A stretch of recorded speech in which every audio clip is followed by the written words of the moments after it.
If we continue with Bion's language, due to anguish, the small room of the infant begins to throw the metals outside in the hope that they will find some other room that contains them and processes them.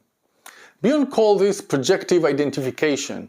It is a primitive, preverbal communication by which the infant or the infant's mind attempts to cast the distress they cannot cope with elsewhere. In some way, it is an attempt to communicate a crisis, non-verbally or pre-verbally, so that someone else might detect this distress signal and deal with it. This is the language that Bion uses for normal projective identification. I want to remind those who don't remember.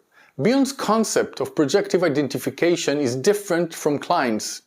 If Klein saw it as an omnipotent fantasy with destructive components, from Bion's point of view, it is a legitimate form of healthy preverbal communication.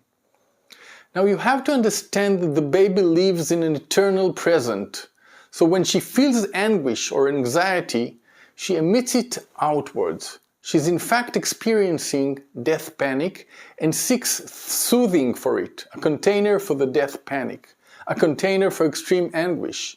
If she receives containment, she moderates, she softens, and concepts are born in her.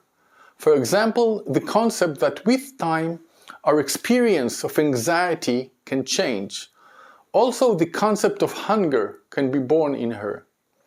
Going back to what we said in a previous section, when the infant is hungry, she emits her crisis.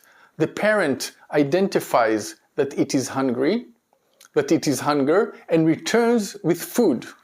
The infant can slowly integrate the concept of hunger. She can put this collection of primary elements together and say, this equals hunger. Not only that, but she may also internalize, I'm hungry and it can be treated. There are means that can solve it.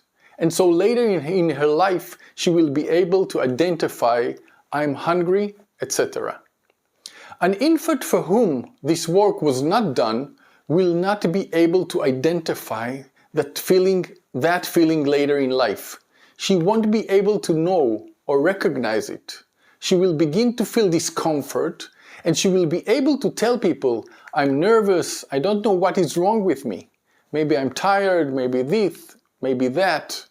But she will not be able to distinguish in herself that the collection of those sensations or lack of something equals hunger. She will not be able to say, I am hungry. So the parents take the child's anguish, process it, and return it, and build the ability to communicate with the child about her mental situation, the ability to verbalize herself, her feelings, her needs. If it is not realized, we can imagine a mind that is a mess of beta elements that do not know how to say, I feel this or I need this.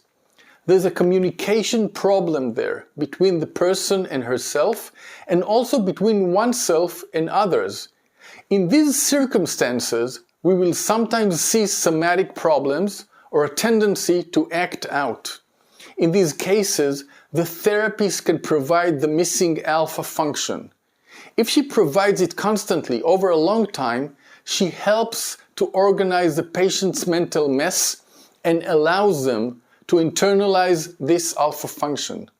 Thus, the patient acquires the ability to know what they think and feel, to think about themselves, and communicate their feelings and needs to others. If the infant experiences that his anguish was not taken into account, and he receives his panic back, he will reach a more extreme place that Bion calls nameless dread. This is where the infant panics to the point of terror, but no one gave this terror a name. She is simply in a threatened stupor and doesn't know what to do with herself.